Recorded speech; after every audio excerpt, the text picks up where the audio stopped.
आप सभी का YouTube चैनल रामबाण क्लासेज बाय मनोज सर पर हार्दिक स्वागत है। आज हम लोग बच्चे जो यूपी बोर्ड एग्जामिनेशन 2024 में परीक्षा होगी उसके लिए कुछ महत्वपूर्ण मल्टीपल चॉइस क्वेश्चन को हल करने की कोशिश करेंगे जो परीक्षा के लिए आपको काफ़ी मददगार साबित होगा। तो आइए ज़्यादा समय नष्ट न करते हुए हम आपको कुछ चैप्टर वाइज महत्वपूर्ण क्वेश्चन बताने का प्रयास करेंगे। उसी का ये पहला क्रम आपको बता रहे हैं। आपके सामने कुछ प्रश्न व्हाइट बोर्ड पर लिखे गए हैं जिसके माध्यम से आप इस वीडियो को देखिए और नोट बनाइए, उसको बार बार पढ़िए ताकि जो परीक्षा देना है उसमें आपको कुछ ऐसे प्रश्न मिल जाएंगे जिससे आप परीक्षा में अच्छे अंक प्राप्त करेंगे। तो आइए देखिए बच्चे, पहला क्वेश्चन है जो आज हम लोग शुरू कर रहे हैं वह फिजिक्स का लिए हैं। भौतिक विज्ञान में आपको बता रहे हैं बच्चे, फिजिक्स में बता रहे हैं। पहला क्वेश्चन है, एक वैद्युत क्षेत्र विक्षेपित कर सकता है। एक इलेक्ट्रिक फील्ड है वह किसको विक्षेपित कर सकता है? आपके सामने ऑप्शन दिए गए हैं। पहला गामा किरणें, दूसरा एक्स किरणें, तीसरा अल्फा कण, चौथा न्यूट्रॉन। तो इसमें बच्चे आप जानते भी होंगे, इसमें जो सही होगा वह अल्फा कण होगा बच्चे। अल्फा कण हीलियम नाभिक होते हैं। 2He4 इसका सिंबल होता है, आप लोग जानते हैं। तो इस पर बच्चे आप निशान बना लेंगे। तो वैद्युत क्षेत्र जो ये ऑप्शन दिए गए हैं उस ऑप्शन के अनुसार आपको बता रहे हैं। आगे देखिए बच्चे, धन आवेशित वस्तु में है। आप जानते हैं बच्चे दो चीजें होता है, एक होता है धन आवेशित, एक होता है ऋण आवेशित वस्तुएं। धन आवेशित ऑप्शन क्या दे रहा है? ऑप्शन को देखिए, पहला ऑप्शन दे रहा है न्यूट्रॉनों की अधिकता, दूसरा दे रहा है इलेक्ट्रॉनों की अधिकता, तीसरा दे रहा है इलेक्ट्रॉनों की कमी, चौथा दे रहा है प्रोटॉनों की कमी। इसका मतलब कि चूंकि धन शब्द इसमें आया है, इसका मतलब आप लोग जानते हैं कि जब किसी तत्व से इलेक्ट्रॉन निकलते हैं तो उसके ऊपर पॉजिटिव चार्ज या धन आवेश आता है, इसलिए उसमें इलेक्ट्रॉनों की कमी होगी। तो जब इलेक्ट्रॉनों की कमी होगी तो आपका तीसरा ऑप्शन सही हो जाएगा बच्चे। तो धन आवेशित वस्तु में इलेक्ट्रॉनों की कमी होती है, डिफिशियंसी होगी, कमी होगी इलेक्ट्रॉन्स की। आगे देखिए बच्चे, 8 तीसरा क्वेश्चन पर आ गए। 8 कूलाम आवेश में इलेक्ट्रॉनों की संख्या है। इस पर भी क्वेश्चंस पूछे जाते हैं, आते रहते हैं। कैसे निकालोगे देखो, आप जानते हैं कि आवेश Q बराबर N होता है, जहां N नंबर ऑफ इलेक्ट्रॉन्स होता है। Q आवेश है, E जो है इलेक्ट्रॉन पर आवेश। तो मान जब रखेंगे तो Q की वैल्यू 8 कूलाम दे रहा है बच्चे। तो 8 बराबर N गुणते E की वैल्यू को रखेंगे 1.6 गुणे 10⁻⁻19 होता है। अब क्या किए, हमको N की वैल्यू निकालना है। तो N की वैल्यू निकालना है तो इसको इधर ट्रांसफर कर दिए। तो N इजिकल टू हो गया 8/1.6 इंटू 10⁻⁻90 आ गया। इसको ऊपर भेज देंगे तो माइनस है तो प्लस हो जाएगा। तो ये हो गया 8/1.6 इंटू 10⁻19 हो गया। इसको पूर्णांक बना लेंगे तो 10 से अंश और हर में गुना भाग कर देंगे। तो ये हो जाएगा 8 गुणे 10 अपान 1.6 गुणे 10 इंटू 10⁻19 हो गया। ये हो गया आपका 80/, ये 160, एक स्थान पर दशमलव लगा देंगे तो 16 हो गया। अब 16 से इसको घटा दिए तो 16×5 = 80। ये आपका जस का तस है बच्चे 10⁻19। तो इसका मान आ गया 5 गुणे 10⁻19 इलेक्ट्रॉन। कौन आपका ऑप्शन सही होगा? तो देखिए पहला ऑप्शन बच्चे आपका सही होगा। ये पहला ऑप्शन इसमें का सही हो रहा है क्योंकि 5 गुणे 10⁻19 दिया गया है। ये नहीं होगा, ये नहीं होगा, ये नहीं होगा। तो पहला ऑप्शन आपका सही होगा। ऐसे क्वेश्चंस हमेशा आते रहते हैं बच्चे, तो आसान है, लेकिन आप जब ध्यान देंगे तब ऐसे सवालों को हल कर पाएंगे। आपको वही क्वेश्चन बताए जा रहे हैं जो काफी महत्वपूर्ण है, जो आपको जरूर कहीं ना कहीं यूपी बोर्ड, चाहे आप एयरफोर्स नेवी कंपटीशन की कोई भी परीक्षा आप देते हो, जहां सामान्य विज्ञान फिजिक्स से क्वेश्चन पूछे जाते हैं, वहां आने की संभावना रहती है। CUET का देते हैं, उसमें भी आने की संभावना रहती है। अब देखिए आप अगले क्वेश्चन पर चल रहे हैं बच्चे। अगला क्वेश्चन क्या कह रहा है? वैद्युत क्षेत्र E वेक्टर में P वेक्टर आघूर्ण वाले द्विध्रुव पर लगने वाला बल आघूर्ण है। तो जब बल आघूर्ण की बात आए तो यहाँ पर आप जानते हैं कि वह सदिश राशि में होगा। तो सदिश राशि में होगा तो उसमें दिशा का भी महत्व होता है। तो P vector cross E vector, पहला क्या दे दिया है? P vector dot E vector दिया है, तो ये डॉट दे रहा है तो नहीं होगा। यहाँ क्रॉस दे रहा है, ये सही हो जाएगा। तो दूसरा ऑप्शन सही हो जाएगा। ये नहीं हो पाएगा, ये भी नहीं हो पाएगा। तो बच्चे आपका यह दूसरा ऑप्शन सही होगा, P vector cross E vector, क्योंकि इसमें दिशा का भी महत्व होता है। जो राशियां होती हैं आप जानते हो, सदिश राशियां और अदिश राशियां, वेक्टर क्वांटिटी और स्केलर क्वांटिटी। तो वेक्टर क्वांटिटी में परिमाण और दिशा दोनों की आवश्यकता होती है।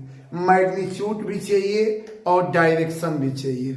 लेकिन यहां पर आप देख रहे हो कि चूंकि बल आघूर्ण है तो ये क्रॉस का चिन्ह वाला सही होगा, सदिश वाला सही होगा।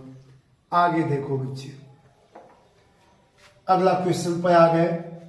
2 माइक्रोकुलाम के 2 बराबर तथा विपरीत आवेशों के बीच की दूरी 3 सेंटीमीटर है। इसका वैद्युत द्विध्रुव आघूर्ण होगा। पहला ऑप्शन दे रहा है 6 कूलाम मीटर, दूसरा दे रहा है 6 × 10⁻⁻8 कूलाम मीटर, तीसरा दे रहा है 12 कूलाम मीटर, चौथा दे रहा है 12 गुणे 10⁻⁻8 कूलाम मीटर। इतना दे रहा है बच्चे। हल करेंगे इसको, कैसे हल करेंगे देखो। ज्यादातर बच्चे लगा भी लेंगे, लेकिन कैसे लगाएंगे देखिए आप लोग। इस क्वेश्चन को कैसे हल करेंगे तो यहां से समझने की कोशिश करिए। 2 माइक्रोकुलाम के 2 बराबर तथा विपरीत आवेशों, एक शब्द आता है वैद्युत द्विध्रुव आघूर्ण। 2 आवेश आप ऐसे बिंदु लेते हैं -q और +q, उनके बीच की दूरी होती है बच्चे 2l होती है। अब वैद्युत द्विध्रुव आघूर्ण निकालना है तो कोई भी एक आवेश इसमें से ले लेते हैं और P P बराबर होता है Q इंटू 2L। ये आपका फार्मूला होता है बच्चे। कोई भी उनमें से एक आवेश ले लेंगे और दोनों के बीच की दूरी ले लेते हैं, आपस में उनका गुणा करेंगे, जो आएगा वही आंसर होगा। अब देखो आवेश ले रहे हैं 2 माइक्रो कूलाम, तो Q का मतलब हो गया 2 माइक्रो कूलाम है, तो 2 गुणे 10 टू द पावर -6 कूलाम हो गया बच्चे। Q का मान, दूरी भी दिया है उन दोनों के बीच में, 2L का मान दिया है 3 सेंटीमीटर दिया है बच्चे। क्या करेंगे, MKS में बदल लेंगे, और जब MKS में बदलेंगे तो 100 से इसको भाग दे दिए, तो ये हो गया 3 गुणे 10⁻² घात मीटर हो गया बच्चे। हम डायरेक्ट लिख दिए हैं, आप सिंपल वे में समझ सकते हैं। 3 को 100 से भाग दे देंगे, क्योंकि 1 मीटर में 100 सेंटीमीटर होता है बच्चे। आप इस बात को जानते हो। अब सोचो, तो यहां से इतना ये हो गया, अब इस पर रख दिए तो P बराबर हो गया Q गुणे 2L, तो Q का मान हो गया 2 गुणे 10 to the power -6 into 3 into 10 to the power -2। तब यहां से हो गया 3 दूना के 6 गुणे 10 टू द पावर 6 और 2 -8 हो गया बच्चे। दोनों माइनस में है। और आवेश का मात्रक कूलाम हो गया, कूलाम, और हाइफन लगा दिए, दूरी है तो दूरी का मात्रक यहाँ मीटर, ये मात्रक हो गया बच्चे। तो कूलाम मीटर हो गया। ऐसा ऑप्शन आपको दूसरा मिल रहा है बच्चे, तो दूसरा ऑप्शन सही है। तो यहां से आप देख रहे हो 6 into 10 to the power -8 coulomb metre आया। तो यहां से दूसरा विकल्प आप सही लगा लेंगे। देखेंगे क्वेश्चन जब आप लगाते होंगे समझते होंगे। जो पेपर बनता है बोर्ड का, पहला जो क्वेश्चन आता है वह मल्टीपल चॉइस ही आता है, MCQ ही आता है। तो जब MCQ आता है तो उसके लिए आपको चैप्टर वाइज जो भी महत्वपूर्ण क्वेश्चंस हैं आपको बताए जा रहे हैं, हल कराए जा रहे हैं। इसको आप परीक्षा के लिए जरूर देखें। अगर आपको यूपी बोर्ड 12 के विद्यार्थी हैं, आपको यूपी बोर्ड एग्जाम देना है। आगे देखिए बच्चे, ये हम क्वेश्चन आपको 5वां हल करवा दिए। अब आ गए 6वें क्वेश्चन के ऊपर। 6वां क्वेश्चन पढ़ रहे हैं बच्चे। देखो, वैद्युत स्थैतिक क्षेत्र E vector is equal to 2I cap plus 4J cap plus 7K cap में रखने पर पृष्ठ A वेक्टर बराबर 10J कैप से होकर कितना वैद्युत फ्लक्स बाहर आएगा। ये ऑप्शन दिया गया है। पहला ऑप्शन है 40 मात्रक, दूसरा है 20 मात्रक, तीसरा है 60 मात्रक, चौथा है 100 मात्रक। ये आपको दिए गए हैं बच्चे। कैसे लगाएंगे देखो, ज्यादातर बच्चे जानते हैं कैसे इसको हल करेंगे। तो देखो यहां से आप हल कर रहे हैं बच्चे इसको। वैद्युत फ्लक्स फाई बराबर होता है E vector dot A vector. इसको डॉट निकालते हैं बच्चे। अब जब डॉट निकालते हैं तो डॉट निकालने के लिए आपको थोड़ा प्री नॉलेज होना चाहिए। आप जानते भी होंगे। क्या जानते हैं, देखिए, I cap dot I cap is equal to 1, J cap dot J cap is equal to 1, K cap dot K cap is equal to 1, I cap dot J cap is equal to 0, J cap dot I cap is equal to 0, K cap dot I cap is equal to 0। ऐसा होता है, क्योंकि आप जानते हैं कि A vector dot B vector is equal to A B cos theta होता है। और जब एकांक वेक्टर लेंगे, यूनिट वेक्टर लेंगे, 1 1 लेंगे, तो यहां से जब उनके बीच का कोण थीटा की वैल्यू 0 डिग्री होगी तो कास 0 की वैल्यू 1 होती है। इसलिए मान बच्चे इनके बीच का 0 डिग्री 0 डिग्री 0 डिग्री तो 1 होगा बच्चे, अगर 1 1 लिया जाएगा। अगर थीटा की वैल्यू 90 डिग्री हो जाएगा तो कास 90 की वैल्यू 0 होती है। इसलिए आई कैप डॉट जे कैप की value 0, J cap dot I cap की वैल्यू 0, के कैप डॉट आई कैप की वैल्यू 0, ये आपका 0 होता है। तो जब यह 0 होगा बच्चे, तो यहां देखो अपने क्वेश्चन पर क्या दिया है, वैद्युत स्थैतिक क्षेत्र ई वेक्टर का मान दिया है बच्चे। E vector is equal to दिया है 2i cap plus 4j cap plus 7k cap, इतना दिया है। और ए वेक्टर का मान जिस क्षेत्रफल से निकल रहा है एरिया 10j कैप दिया है, इसका मतलब 0i cap plus 10j cap plus 0k cap, इतना हो गया बच्चे, सिस्टम से लिख दिए। अब इसका क्या करेंगे तो डॉट निकाल देंगे, तो e vector dot a vector is equal to i का आई में करेंगे तो 1 तो होगा, लेकिन यहां 0 है तो ये भी 0 हो गया। जे का जे में किए तो 10 चौके 40 हुआ, और जे कैप डॉट जे कैप है तो इसकी वैल्यू 1 होती है। अगर जे कैप का आई में करोगे तो 0 हो जाएगा, जे का अगर के में करेंगे आप तो 0 हो जाएगा। इसलिए सीधा सीधा मल्टीप्लाई कर लेना है, जब वो 0 हो जाएगा तो उसका कोई मतलब ही नहीं रहेगा।